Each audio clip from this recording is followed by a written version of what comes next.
গতকাল রাত্রেবেলা চুলে এক গাদা তেল দিয়েছিলাম, মানে মাথায় চাঁদিতে দেওয়ার পরে কি শান্তি যে লেগেছিল। নর্মালি তো এখনকার যুগে যা হয়, আমরা একটা চুলে তেল দেওয়াই ভুলে গেছি। তো আমার মা বকা দিয়ে দিয়ে দিয়ে দিয়ে কদিন ধরে কন্টিনিউ ফোনে বকা দিচ্ছে, চুলে তেল দিয়ে, মাথায় তেল দিয়ে। আর আমার কিছুদিন ধরে ঘুমটা ঠিক মতো হচ্ছে না, রাত 3টে বেজে যাচ্ছে, ঘুম আসছে না।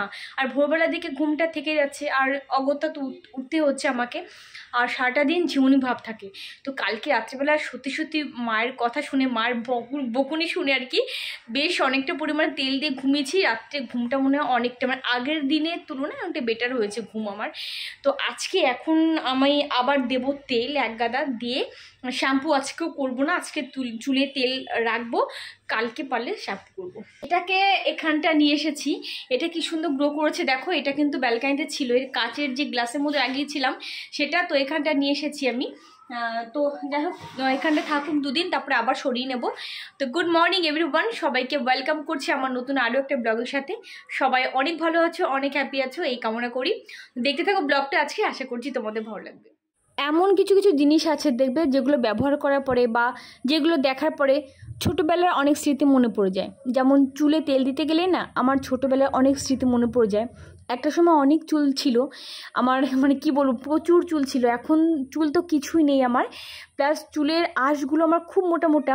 আর চুল যখন বেশি থাকে, চুলে আঁশগুলো মোটা মোটা থাকে, তখন বুঝতে পারছো আরও কত বেশি দেখায় জিনিসটা, চুল কত বেশি মনে হয় আরও।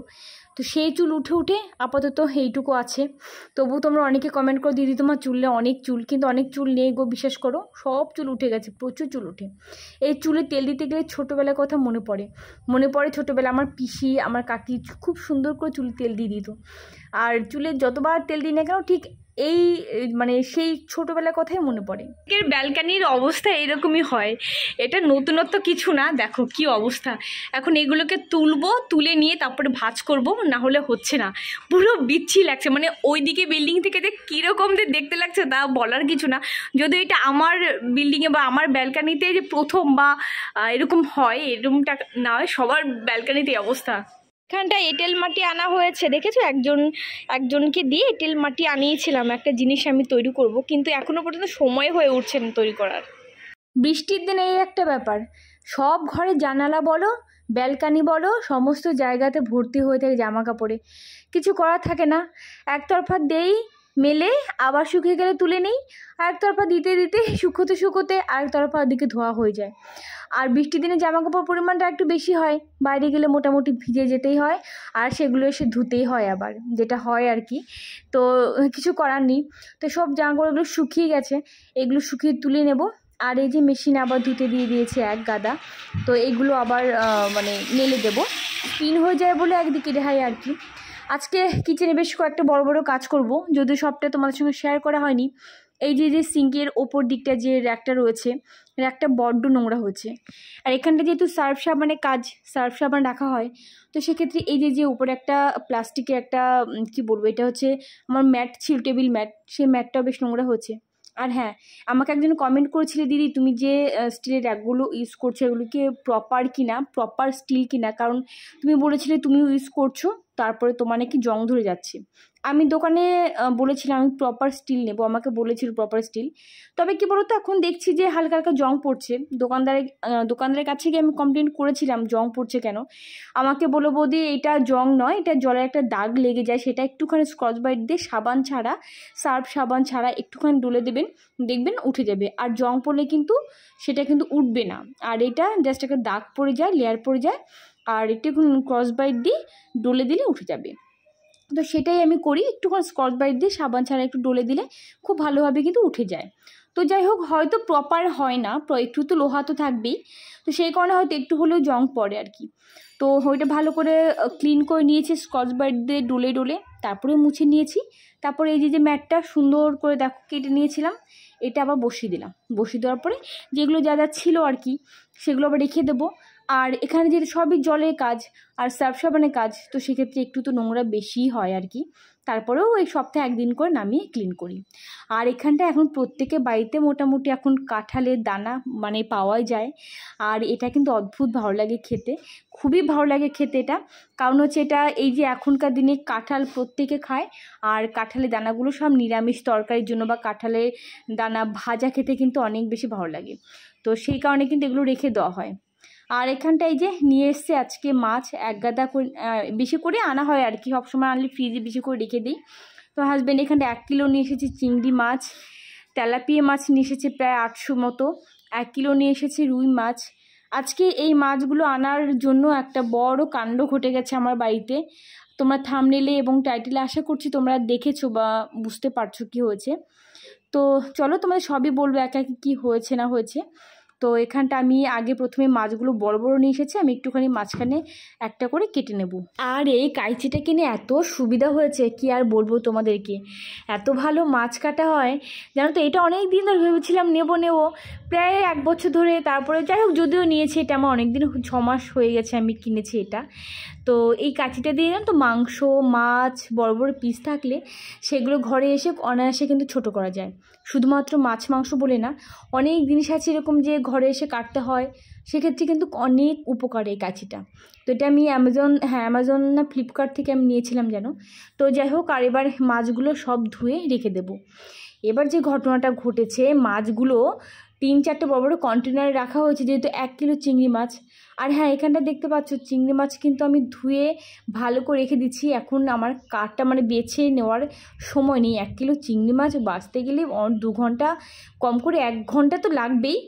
তো সেই সময়টা আমার হাতে নেই বলে ভালো করে ধুয়ে রেখে দিলাম। আর চিংড়ি মাছ ধুয়ে রেখে দিলে কোনো গন্ধ হয় না বা কোনো কিছু হয় না। যখন আমি রান্না করব তার আগে যে কটা লাগবে বের করে নিয়ে তারপর ছাড়িয়ে নিলেই হবে।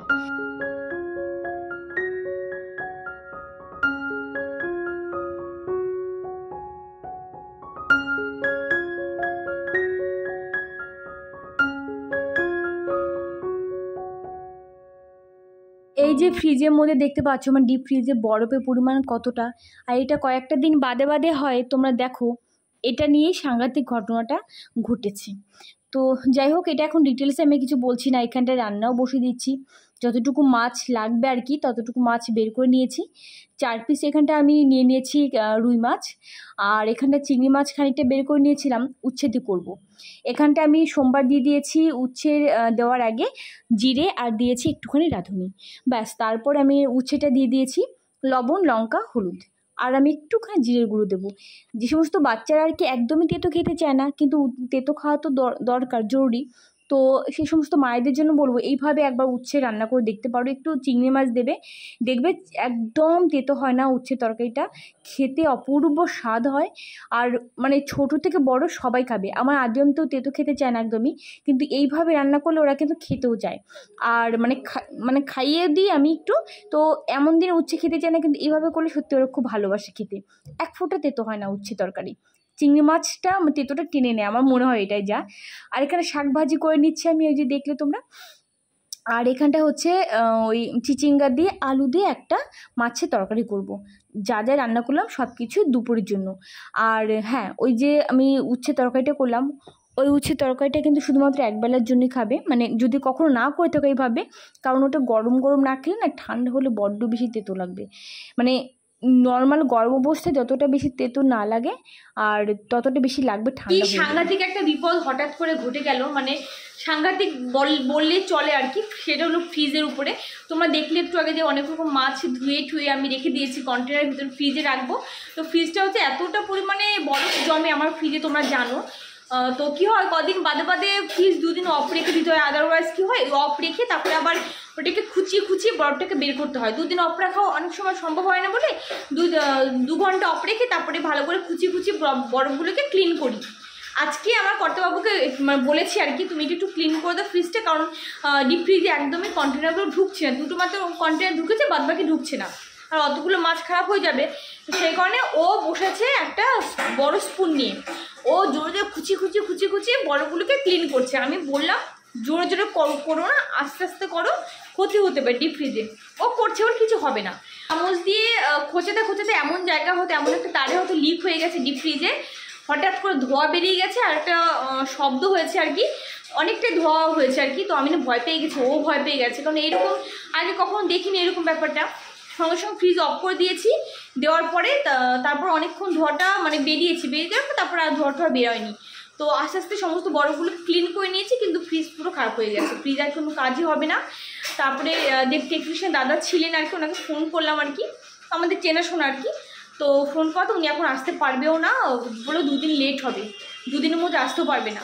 এখন কি করব মানে মাথায় কাজ করছে না, ফ্রিজটা আমার ভালো ফ্রিজ খারাপ হয়ে গেল, জানি না এবার কি হবে না হবে, এখন মানে মাথায় কাজ করছে না পুরো। মানে আমি ওকে বলছিলাম বারবার করে সাবধানে করো সাবধানে করো, ও কিছু হবে না কিছু হবে না, ও একটু বেরোনোর দরকার ছিল। এই যে এইরকম আওয়াজ হয়েছে, কি ভয় পেয়ে গেছে, এরকম কোনোদিনও হয়নি, প্রথমবার এরকম হয়েছে না লাইফে অনেক কিছু প্রথম, মানে সবকিছু প্রথম। তোমার ফ্রিজটা খারাপ হয়ে গেলে তোমার টেনশন নেই, তোমাদেরকে দেখায় কি হয়েছে প্রবলেম। দেখো এই দেখো একটা কাজ হয়েছে, সমস্ত বরফ হ্যাঁ করে তো দিয়েছো দাদা, বরফ ছিল সব বের করেছে, কিন্তু লাস্টের দিকে দেখো এখানটাই যে দেখতে পাচ্ছ কিনা, এই যে হ্যাঁ এই যে লিক হয়েছে, আর এই লিক হওয়াতে এখান থেকে হাওয়াটা মানে ধোঁয়াটা বেরিয়ে পুরো গ্যাস বেরিয়েছে, হাওয়াও না ধোঁয়াও না। আরে গ্যাস তো বেরিয়েছে মানলাম, কিন্তু আমি বলছি কি অবস্থা, ফ্রিজটা পুরো এবার গেল।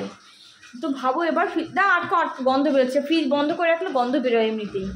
বলো তুমি, তোমাকে বারবার করে বলছিলাম তো আস্তে করো আস্তে করো, গায়ের জোরে করছিলে, মনে হচ্ছে ওটা গায়ের জোরে। 2 দিন ফ্রিজ মানে 2 দিন কি এখন ফ্রিজ ছাড়াই চলতে হবে, আগেকার দিনের মানুষ ফ্রিজ ছাড়া চলতো না। হ্যাঁ তুমি চলো, এবার অতগুলো মাছ আমি কোথায় কি রাখবো, খেয়ে নেবে। আমার এখন মানে ওই দৃশ্য দেখার পর আমার ভালো লাগছে না কিছু, রান্নাবান্না আমার সব কিছু হয়ে গেছে, তোমাদেরকে বললাম রান্নাবান্না সব কিছু কমপ্লিট করে নিয়েছি, আর এখন মাসি এসছে, এখন মাসি কাজ করছে, কিন্তু আমার ফ্রিজটা গেল। আমি এখন জানি না মাছগুলো আপাতত আমি রেখে এসেছি নিচে তমলিকার ঘরে, 4টে বড় বড় কন্টেনার ডিপ ফ্রিজ, মানে ওরে মনে ভরে গেছে, ওরও তো কন্টেনার রয়েছে না, কতক্ষণ রাখতে পারবো তো ঠিক নেই।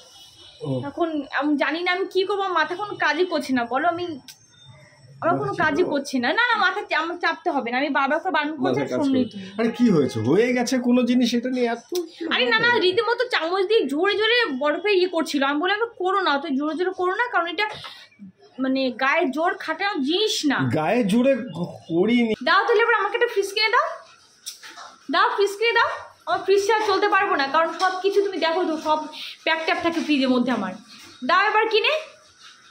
আরে এটাই ঠিক করে না তুমি আমাকে এক্ষুনি দাও ঠিক করে, আমার কথা তুমি যেমন শোনি তেমন, এবার আমাকে এক্ষুনি ঠিক করো। না আমার ঠিক যেমন চাই না, আমার নতুন দাও, নতুন দাও। দাঁড়াও ভাই, এরকম করো না। কীরকম একটা ঘটনা ঘটে গেছে তোমরা তো সব জানতেই পারলে, তো যাই হোক কিছু করার নেই, আর সলিউশন পেয়েছি পরে একটা, তোমরা দেখতেই পাবে। আর এখানটা হচ্ছে আমি এখন খুব একটু পটেটো বাইট করব, কারণ একজন আসার কথা আর কি, একজন না 3 জন আর কি এসেছিলো, তো তাদেরকে অন ক্যামেরা করতে পারিনি, সবাই তো ক্যামেরা ফ্রেন্ডলি হয় না বা আসতে চায় না, তো সেই কারণে দেখাতে পারিনি। তো ইনস্ট্যান্ট কী করব ভাবতে ভাবতে একটু পটেটো বাইটের কথা মনে পড়লো। তো এখানটা আলু প্রথমে তোমরা দেখলে আমি কিন্তু চালের গুঁড়োটা একটুখানি তেলের মধ্যে জল দিয়ে নিয়ে তারপরে চালের গুঁড়ো দিয়ে দিয়েছিলাম, লবণ দিয়ে দিয়েছিলাম, আর এর মধ্যে কিন্তু রসুন দেওয়া যায় এবং শুকনো লঙ্কা তোমরা দিয়ে দেবে বা চিলি ফ্লেক্স যেটা ওটা দিয়ে দেবে, কিন্তু আমি ওটা আজকে কাঁচা লঙ্কা এবং ধনেপাতা দিয়ে করব। তো এখানটা হচ্ছে আমি চালের গুঁড়োটা নামিয়ে নিয়েছি, আর আলুটা স্ম্যাশ করে নিয়েছি, আলু স্ম্যাশ করে তারপরে চালের গুঁড়োটা এর সঙ্গে মাখিয়ে দিয়েছি। এবার এর মধ্যে আমি কর্নফ্লাওয়ার দিয়েছি, এর মধ্যে অন্য কিছু দিলে কিন্তু হবে না, হয় কি না আমি জানি না, তবে আমি কর্নফ্লাওয়ার দিয়ে করি এবং এটা দিয়ে করার নিয়ম। আর ওখানটা দেখলে আমি গ্রেট করে নিয়েছি, মানে হ্যান্ড চপারে আমি চপ করে নিয়েছি আমি কাঁচা লঙ্কা এবং ধনেপাতা, এবার ওটার সঙ্গে ভালো করে মাখিয়ে রেখে 10 মিনিটের জন্য রেখে দিলাম। আর এইদিকে প্রেশার কুকারে আমি করে নেব 3 প্যাকেট আমি একটু যে পপকর্ন আছে সেই পপকর্নটা, এদিকে পপকর্নটা হয়ে যাবে। আর এদিকে দেখো আমি কী করছি, এটা হাতে করে নিচ্ছি, আমি একটু বড় বড় শেপ করব, আমি তার জন্য হাতে একটু তেল মাখিয়ে তোমরা যেরকম শেপ তোমরা চাও সেরকম শেপে তোমরা করতে পারো। আমি পটেটো বাইট নর্মালি কী করি যে লম্বা করে বেলে নিই তারপরে বেলে না মানে কী বলবো পাকিয়ে নিই, তারপরে ছুরি দিয়ে আমি কেটে নিই। তবে আজকে একটু অন্যভাবে করছি, গোল গোল করেও করতে পারো, একটু লম্বা আর কি করে করতে পারো, চৌকো করেও করতে পারো, যেভাবে ইচ্ছে তোমরা কিন্তু করতে পারো। আর একদমই সিম্পল, ভীষণই কম সময়ের মধ্যে হয়ে যায়, অসাধারণ লাগে খেতে। তো এটা হচ্ছে করলাম, পটেটো বাইট করলাম, বেশ অনেকগুলো করেছিলাম। 4বারও করে করতে হয়েছিল, মানে 4 খোলা করেছিলাম, আর ওই যে পপকর্ন করেছিলাম, আর কফি বা চা কিছুই খাইনি, কারণ আগে কোল্ড ড্রিঙ্কস যেহেতু দেওয়া হয়েছিল। তো এই যে পটেটো বাইট করা হচ্ছে, এগুলো দিয়ে আসবো, দিয়ে আসার পরে ওনারা চলেও গেছেন, তারপরে এবার আমি আর আদিও মিলে খাচ্ছি। তো এর মধ্যে আমার হাজবেন্ড বলছে না চলো একটুখানি বেরোবো, কোথায় যাবো না গ্রেট ইস্টার্ন যাবো, ওখানটা গিয়ে নতুন আরও একটা ফ্রিজ আনার কথা বলছে আর কি। তো এই ফ্রিজটা তো অনেক দিন হয়ে গেছে, আর সত্যি কথা বলতে এই ফ্রিজটার উপর একটা আলাদা ইমোশন রয়েছে, আমার ভালোবাসা রয়েছে। কারণ কি বলবো, একদম আমাদের লাইফে প্রথম বড় কোনো ইলেকট্রনিক জিনিস যখন ঘরে আমি কিনি, এটাই আর কি নিই আর কি। তো আর এই শ্বশুরবাড়িতে এসে তো সবই দেখেছি, সবই আছে, তারপর নিজেরা যখন আমরা কিনতে শুরু করলাম তখন ফ্রিজটা প্রথমে নিয়েছিলাম। তো তার জন্য এর উপর একটা আলাদা ভালোবাসা রয়েছে। তো এটাকে ছাড়তেও খুব মায়া লাগছে, কিন্তু কিছু করার নেই, অনেক দিন হয়ে গেছে। আর ডাবল ডোরের একটা দরকারও, কারণ সিঙ্গেল ডোরে হচ্ছে না, ওই ডিপ ফ্রিজটা ছোট যেহেতু অনেক অসুবিধা হচ্ছে। আর কয়েকটা দিন বাদই তোমরা দেখতে পাও যে বরফ জমে যায়, সেই কারণে আর কি অসুবিধা হয়। তো এখানটা যে দাদার ছিলেন আর কি, ডেমো দিচ্ছিলেন, তো দেখছিলাম অনেক ফ্রিজ। তবে আমি যেটা চেয়েছিলাম আর কি 3 ডোরসে যে ফ্রিজগুলো বেরিয়েছে এখন ওয়ার্লপুলে, কিন্তু সেটা আমি এখানটা পাইনি, ওটাই আমার নেওয়ার ভীষণ ইচ্ছে ছিল। আর আমি হাজব্যান্ডকে বলেছিলাম তো অন্য কোথাও চলো, অন্য কোথাও, ও বলছে অন্য কোথাও যেতে হবে না, এখান থেকেই তুমি নিয়ে নাও।